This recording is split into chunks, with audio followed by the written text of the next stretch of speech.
Assalamualaikum warahmatullahi wabarakatuh. Alhamdulillah wassalatu wassalamu ala asrafil anbiya'i wal mursalin Sayyidina wa maulana Muhammadin wa ala alihi wa ashabihi ajma'in. Amma ba'du. Tayyib, kali ini saya akan membahas pelajaran fikih kelas 7 bab yang ke-6 dengan judul Salat Jumat. Sebelum kita lanjut pada pembelajaran kali ini, jangan lupa subscribe, komen, like, dan share video ini serta bunyikan lonceng notifikasinya agar kalian selalu mendapatkan informasi-informasi terbaru pada channel ini. Tayyib, kita langsung saja pada materi Salat Jumat. Kita lewati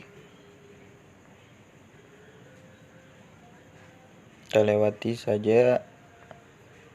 Kita masuk pada materi Salat Jumat. Di sini ada kompetensi inti.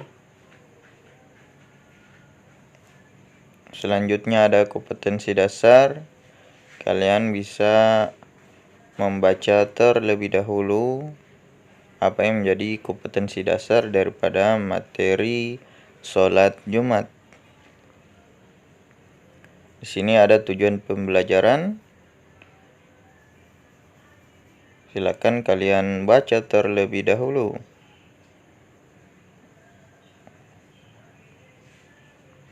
Kita lewati peta konsep dan kita masuk pada hikmah materi kali ini. Selalu ada hikmah yang berupa manfaat-manfaat secara sosial di balik rangkaian ibadah yang kita laksanakan. Selama dalam pelaksanaannya dilakukan secara sungguh-sungguh dan penghayatan yang mendalam, termasuk beribadah kepada Allah Subhanahu wa Ta'ala dalam bentuk pelaksanaan sholat Jumat. Tahukah kamu kepatuhan dan disiplin kita dalam melaksanakan sholat Jumat berarti telah mempersiapkan diri kita menjadi orang yang bertanggung jawab. Bentuk tanggung jawab yang dapat digali dari sholat Jumat adalah disiplin terhadap penggunaan waktu. Jika kita benar-benar dapat mengambil hikmah tersebut, maka dipastikan kita akan memiliki kebiasaan berdisiplin dalam menjalani kehidupan kita. Kita sangat patut mencermati pesan Rasulullah SAW yang artinya, demi Allah, berhentilah para lelaki yang sering meninggalkan sholat Jumat, atau Allah akan mengunci hati mereka dan menjadikannya orang-orang yang lalai. Hadis riwayat An-Nasa'i dan Abu Daud. Rasulullah SAW bersabda dengan disertai sumpah kepada Allah Subhanahu wa Ta'ala, orang yang memiliki kebiasaan meninggalkan sholat Jumat dipastikan akan memiliki kepribadian yang tidak disiplin dan buta hatinya. Jadi hikmah daripada hadis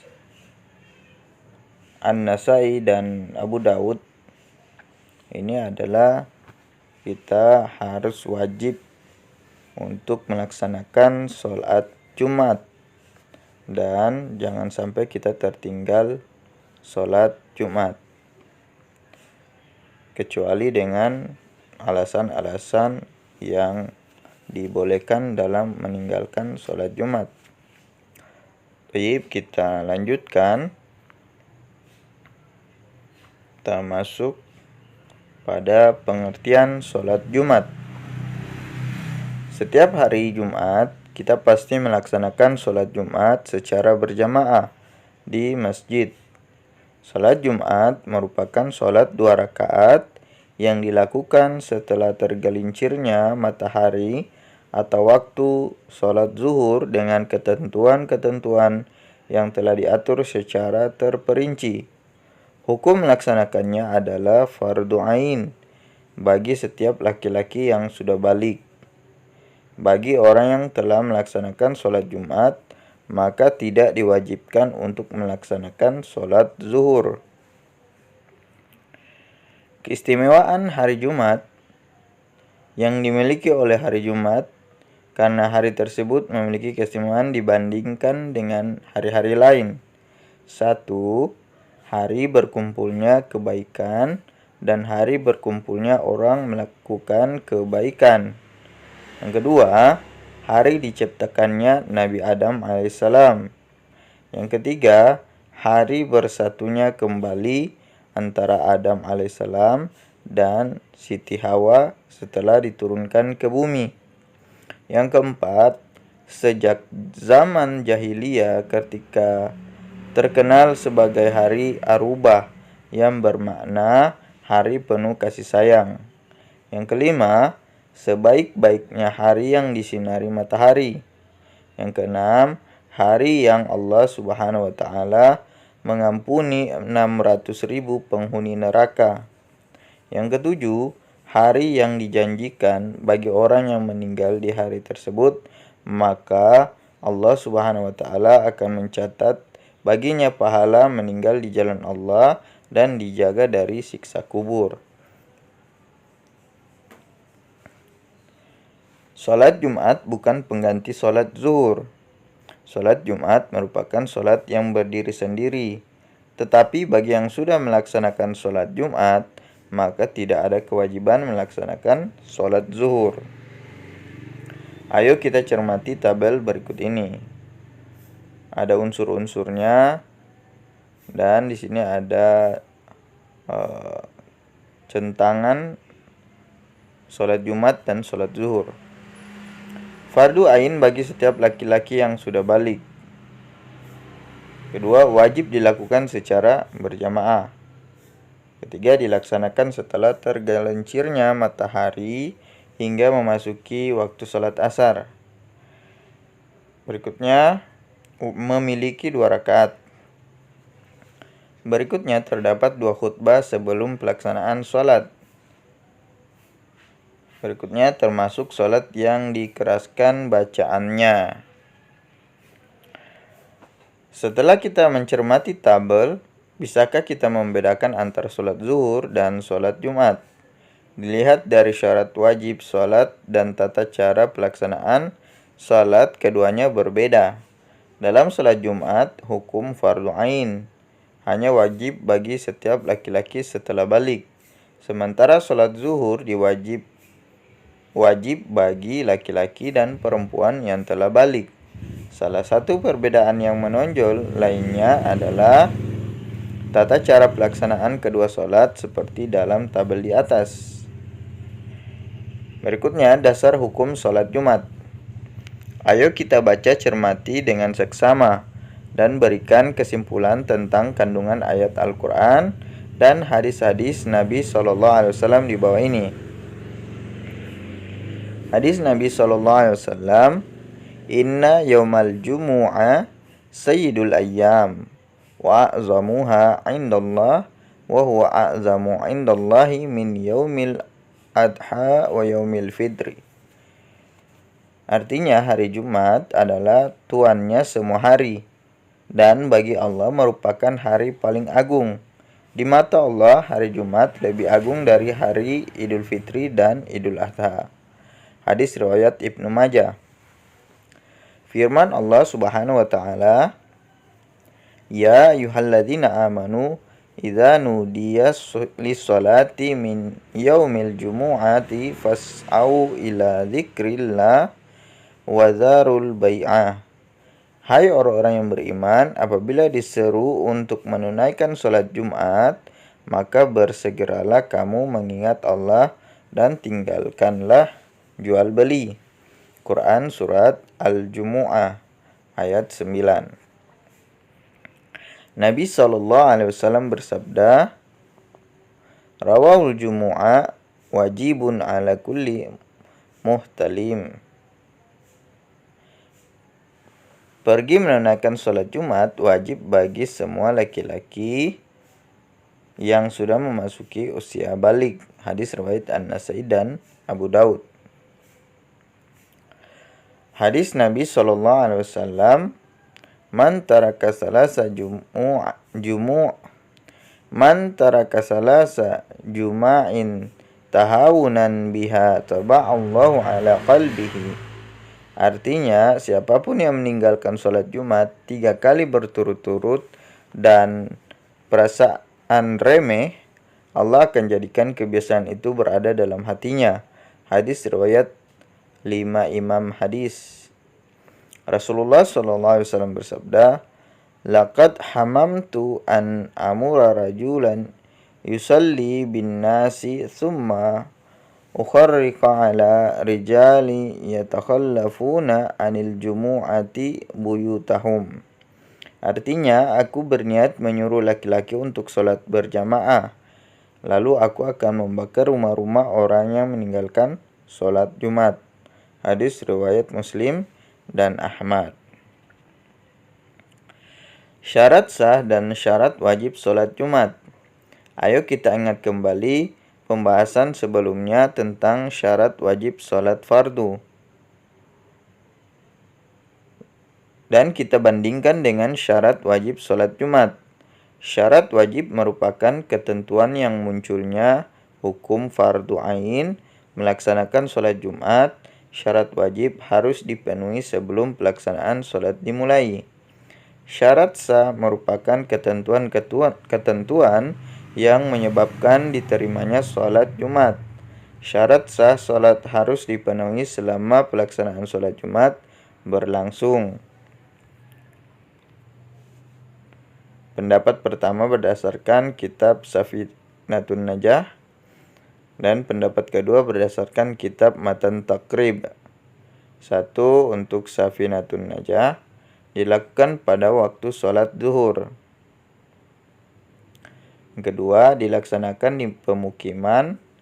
3. Dilaksanakan secara berjamaah dengan jumlah jamaah minimal 40 orang. Yang keempat, laki-laki yang merdeka dan telah memasuki usia balik yang menetap. Kelima, tidak terdapat 2 sholat Jumat dalam satu tempat yang sama. Yang keenam, didahului oleh pelaksanaan 2 khutbah Jumat. Sedangkan pendapat yang kedua berdasarkan kitab Matan Taqrib, syarat wajib salat diantaranya 1. Islam, 2. Merdeka, 3. Memasuki usia balik, 4. Berakal, 5. Laki-laki, 6. Sehat, 7. Menetap. Syarat sahnya salat meliputi 1. Perkampungan atau pemukiman, 2. Jumlah jamaah minimal 40 orang, 3. Dilaksanakan pada waktu sholat zuhur.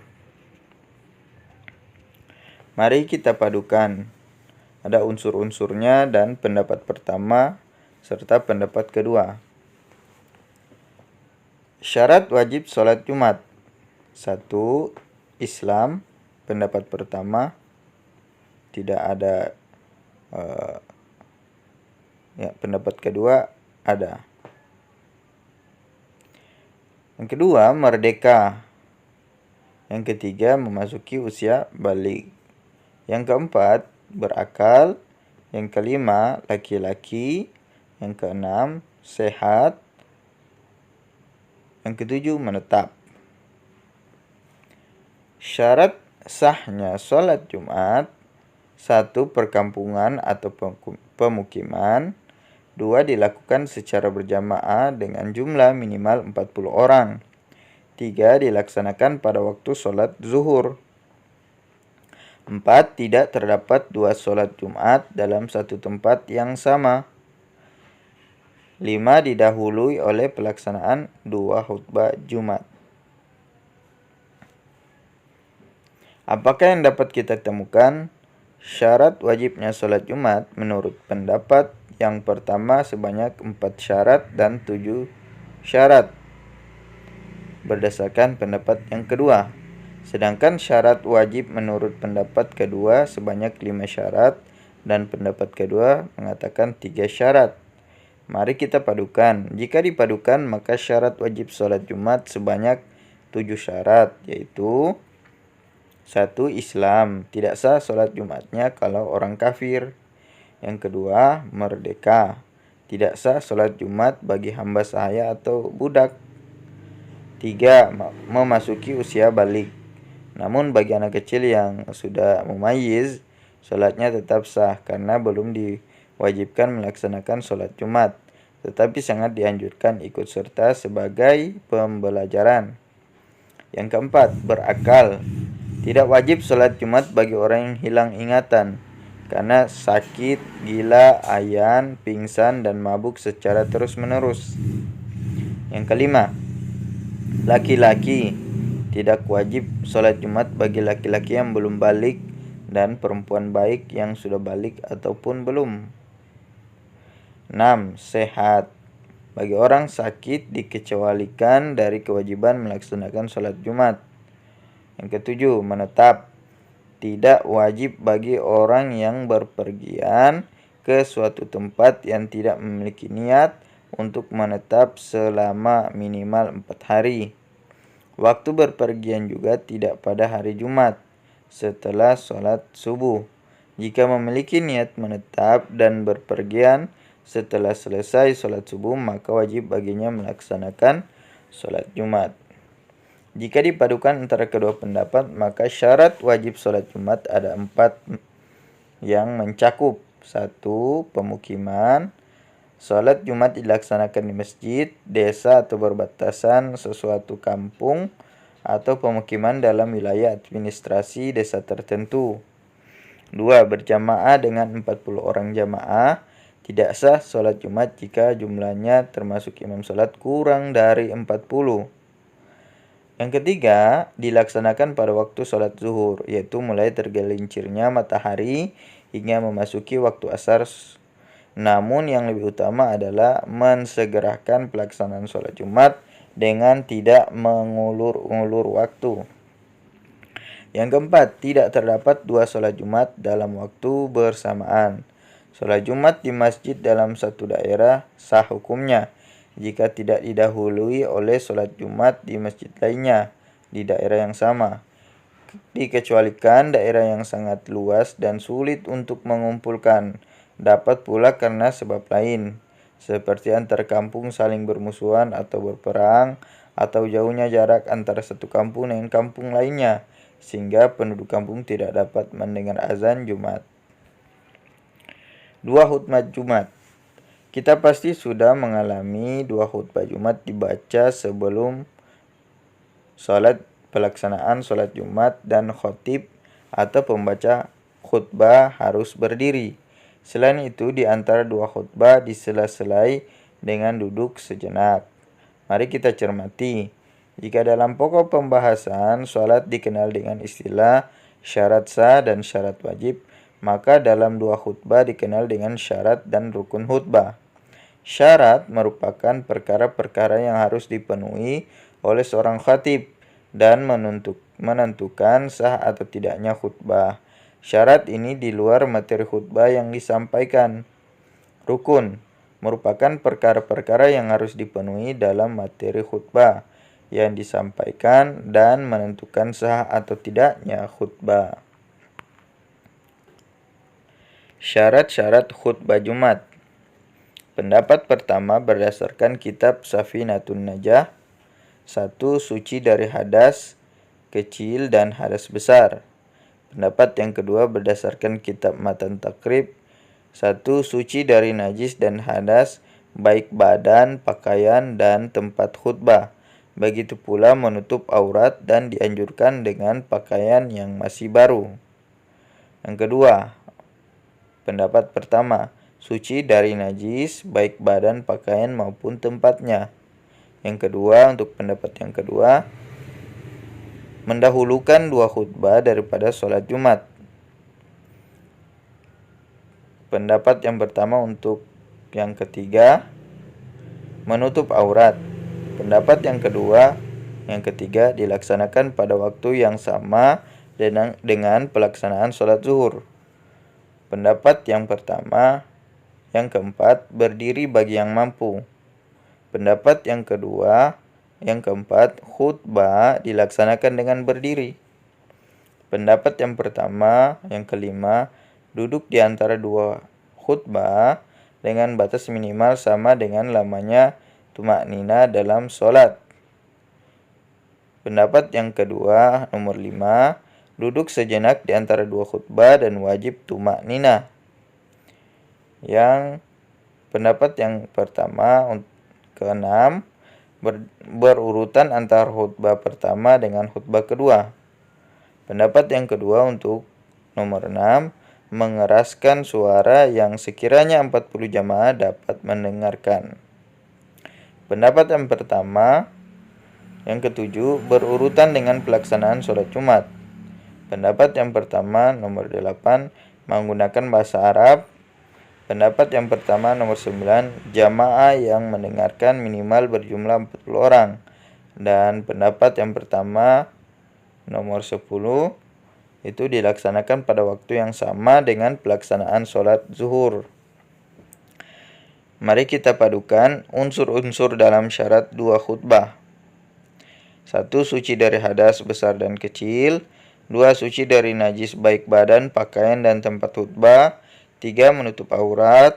4. Berdiri bagi yang mampu. 5. Duduk di antara dua khutbah disertai tumaknina. 6. Berurutan antara dua khutbah. 7. Berurutan antara dua khutbah dengan sholat Jumat. 8. Menggunakan bahasa Arab. 9. Jamaah yang mendengarkan minimal 40 orang. 10. Waktu pelaksanaan masih dalam lingkup waktu sholat zuhur. 11. Mengeraskan suara yang sekiranya 40 jamaah dapat mendengarnya. Berikutnya rukun-rukun khutbah Jumat. Pendapat yang pertama, berdasarkan kitab Safinatun Najah, 1. Memuji Allah Subhanahu wa taala dalam dua khutbah. Pendapat yang kedua, berdasarkan kitab Matan Takrib, khatib harus mengucap tahmid, puji-pujian kepada Allah Subhanahu wa taala. Pendapat yang pertama, untuk yang kedua, membaca salawat kepada Rasulullah sallallahu alaihi wasallam. Pendapat yang kedua, nomor 2, khatib harus mengucap dua kalimat syahadat. Rasulullah sallallahu alaihi wasallam bersabda, kullu khutbatin laisa fiha tasyahaddun fahiya kalyadil jazma, rawahul Abu Daud. Setiap khutbah yang tidak ada syahadat di dalamnya bagaikan tangan yang terpotong. Berikutnya pendapat yang pertama, yang ketiga, berwasiat agar senantiasa bertakwa kepada Allah. Pendapat yang kedua, untuk nomor 3, khatib harus mengucap salawat atas Nabi Muhammad SAW. Allahumma salli wa sallim wa barik ala Sayyidina Muhammadin wa ala alihi wa ashabihi wa tabi'ina bi ihsan ila yaumiddin. Artinya, wahai Tuanku, semoga Engkau limpahkan rahmat dan kedamaian kepada Tuanku Nabi Muhammad SAW, keluarganya, sahabat-sahabatnya, dan orang yang mengikutinya dalam kebaikan sampai hari kiamat. Sedangkan pendapat yang pertama, nomor 4, membaca ayat Al-Quran pada salah satu dari dua khutbah.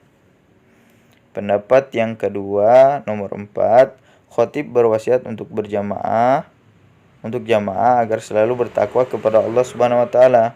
Contohnya dengan mengucapkan, faya yuhal ikhwan ausikum wa nafsi bitaqwallah wa ta'atihi la'allakum tuflihun. Wahai saudaraku, aku berwasiat kepada kalian dan kepada pribadiku agar selalu bertakwa kepada Allah dan mentaatinya, agar kalian termasuk diriku menjadi beruntung. Pendapat yang pertama, untuk nomor 5, membaca doa yang ditujukan kepada orang-orang muslim laki-laki dan perempuan pada khutbah kedua. Sedangkan pendapat yang kedua, yang kelima, khatib membaca ayat Al-Quran pada salah satu khutbah. Pendapat yang kedua, Nomor 6. Khatib berdoa yang ditujukan kepada muslimin dan muslimat yang berisi permohonan ampun atas segala dosa. Berikutnya, tata cara pelaksanaan sholat Jumat. Ayo kita pahami, seperti dalam sholat fardu 5 waktu, sholat Jumat juga memiliki tata cara pelaksanaan yang diatur secara ketat. Rangkaian pelaksanaan sholat Jumat berbeda dengan sholat fardu lainnya, karena menyertakan 2 khutbah sebagai bagian tak terpisahkan. Namun pelaksanaan sholat Jumat juga memiliki persamaan dengan sholat fardu, yaitu ada pelaksanaan yang hukumnya sunnah, muakkad, dan ghairu muakkad, dan wajib dipenuhi. Jadi ini ada tahapan pelaksanaan sholat. 1. Mandi sunnah dengan niat untuk melaksanakan sholat Jumat. 2. Memakai wangi-wangian sehingga bau badan tidak sedap hilang. 3. Memakai pakaian yang paling bagus dan lebih dianjurkan berwarna putih. Yang keempat, memotong dan memendekkan kuku kedua tangan. Kelima, sholat sunnah tahiyatul masjid. Yang keenam, azan pertama dibaca panjang oleh muazin seperti yang dilakukan dalam pelaksanaan sholat fardu 5 waktu. Bacaan azan berikutnya, kita lewati saja karena kita sudah pasti tahu bacaan-bacaan azan. Yang ketujuh, sholat sunnah qabliyah. Sholat sunnah yang mengiringi sholat Jumat 2 rakaat dengan tidak memanjangkan bacaan dan memperlama gerakan-gerakannya. Yang kedelapan, persiapan azan kedua. Muazin atau Bilal atau petugas yang ditunjuk berdiri dengan membawa tongkat dan menghadap jamaah dengan membaca Ma'asyiral muslimin wa zumratal mu'minin rahimakumullah. Ruwiya an Abi Hurairah radhiyallahu anhu qala Rasulullah sallallahu alaihi wasallam idza qulta li sahibika yaumal jumu'ah ansitu wal imamu yakhtubu faqad laghauta wa man lagha fala jumu'ata lahu ansitu wasma'u wa ati'u rahimakumullah. Khatib berjalan menuju mimbar khutbah dan Bilal menyerahkan tongkat kepada khatib. Kemudian Bilal membaca salawat kepada Nabi sallallahu alaihi wasallam. Allahumma shalli wa sallim ala sayyidina Muhammad. Allahumma shalli ala sayyidina Muhammad. Allahumma shalli wa sallim ala sayyidina Muhammadin wa ala alihi wa ashabi ajma'in. Khatib mengucapkan salam. Kemudian Bilal mengajak jamaah berdoa. Allahumma qawwil Islam minal muslimina wal muslimat wal mu'minina wal mu'minat al ahya'i minhum wal amwat wansurhum 'alal mu'adnidina ya rabbi ikhtim lana min kalbil khairat wa ya khairan nasirin birahmatika ya arhamar rahimin. Yang kesembilan, azan kedua. Bacaan dalam azan kedua sama dengan yang pertama, hanya saja suaranya lebih dipendekkan. Yang ke-10, khutbah Jumat. 2 khutbah Jumat wajib hukumnya dengan tata cara pelaksanaan khutbah sebagai berikut. Khatib duduk di atas mimbar sebelum memulai khutbah. B. Yang tadi A. Menghadap wajahnya ke arah jamaah tanpa menoleh ke kanan dan ke kiri. C. Pada saat berdiri, khatib bersandar dengan tangan kirinya pada sebuah tongkat, pedang, atau busur. D. Memendekkan kedua khutbah dan khutbah kedua lebih pendek daripada khutbah pertama. E. Khatib membaca 2 khutbah berdasarkan ketentuan yang telah dijelaskan di atas. Pada saat khatib duduk di antara 2 khutbah, jamaah termasuk khatib dianjurkan untuk berdoa sesuai dengan maksud masing-masing, karena waktu tersebut merupakan waktu yang mustajab. Setelah selesai 2 khutbah, Bilal mengumandangkan iqamah dengan membaca bacaan. B. H. Imam turun dari mimbar dan menuju mihrab. Khatib meninggalkan mihrab dan dengan cara turun dari atas mimbar menuju mihrab bersamaan dengan selesainya muazin. dari mengumandangkan iqamah. Tujuannya agar sedapat mungkin mengurutkan antara dua khutbah dengan sholat Jumat. Yang ke-11, berzikir setelah sholat dan dianjurkan membaca Al-Ikhlas, Al-Falaq, dan An-Nas sebanyak 3 kali. Doa penutup sebagaimana yang dibaca setelah sholat fardu 5 waktu. Tayyib. Jadi di sini ada mari kita mempraktekkan. Jadi kalian diminta untuk mempraktekkan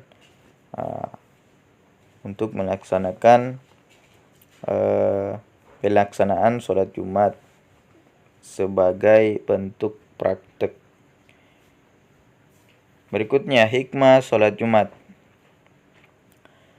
Melatih kedisiplinan. Tahukah kamu banyak sekali hikmah pelaksanaan sholat Jumat yang dijanjikan oleh Allah dan Rasul-Nya bagi orang-orang yang sungguh melakukannya. Ayo kita cermati hadis Nabi SAW. Rasulullah SAW bersabda, Salawatul khams wal jumu'atu ilal jumu'ati war ramadanu ila ramadana mukaffiratun ma bainahunna idza tanabal kabairah. Salat 5 waktu dari salat Jumat ke Jumat berikutnya, dari Ramadan ke Ramadan berikutnya dapat mengampuni dosa-dosa di antara keduanya, selagi menjauhi dosa-dosa besar. Hadis riwayat Muslim. Orang yang melaksanakan salat satu Jumat ke Jumat berikutnya, maka hari-harinya di antara 2 Jumat tersebut akan mendapatkan ampunan dari Allah Subhanahu wa taala. Rasulullah SAW juga bersabda, Man igtasala thumma atal jumu'ata fasalla ma kuddira lahu thumma ansata hatta yafrugha min khutbati thumma yusalli ma'ahu ghufira lahu ma bainahu wa bainal jumu'atil ukhra wa fadlu salasati ayyam. Siapa yang mandi kemudian pergi menunaikan sholat Jumat hingga imam selesai dari khutbahnya, kemudian ia ikut sholat bersamanya, maka akan diampuni dosa-dosanya yang dilakukan di antara hari itu dan hari Jumat yang akan datang, serta akan ditambahkan 3 hari. Hadis riwayat Muslim, Ahmad, Bazzar, Tabrani, dan Abu Dawud. Berikutnya, fihi sa'atun la yuwafiqiha abdun muslimun wa huwa qa'imun yusalli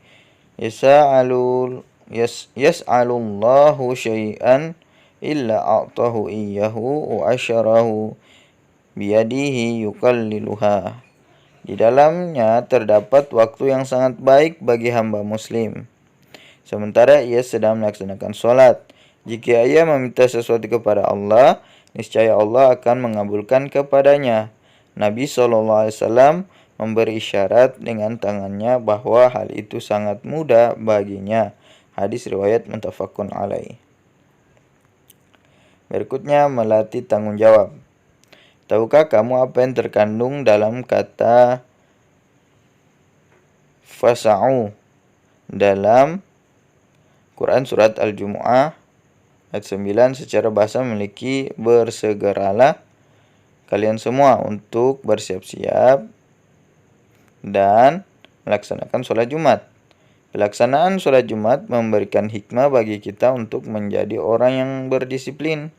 Jika kita secara terus-menerus datang tepat waktu dalam pelaksanaan sholat, maka akan membentuk kepribadian kita sebagai orang yang disiplin dengan tidak mudah menunda tugas-tugas sekolah.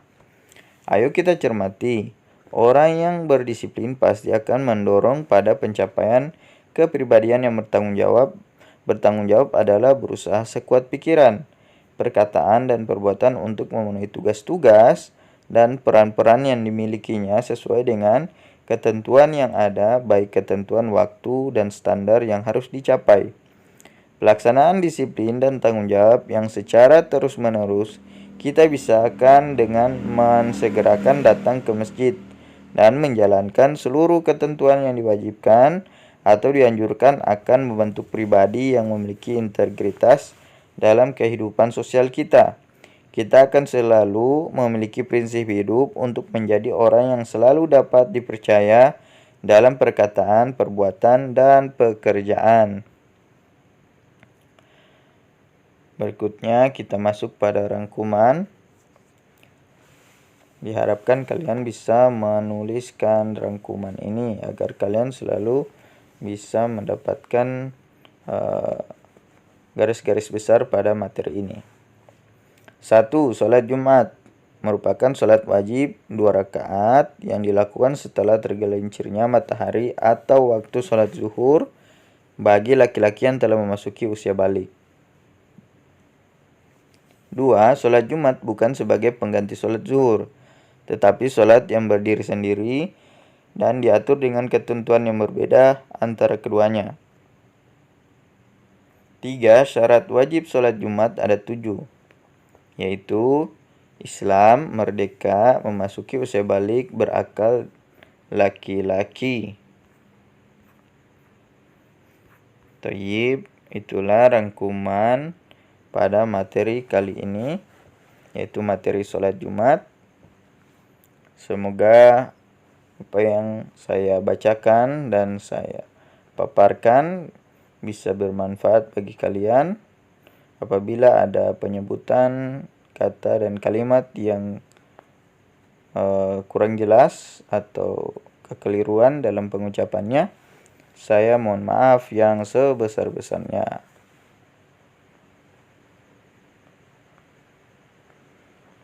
Sampai di sini dulu materi kali ini. Jangan lupa subscribe, komen, like, dan share video ini, serta bunyikan lonceng notifikasinya agar kalian selalu mendapatkan informasi terbaru pada channel ini. Allahu a'lam bishawab. Sukses selalu dalam pembelajarannya. Assalamualaikum warahmatullahi wabarakatuh.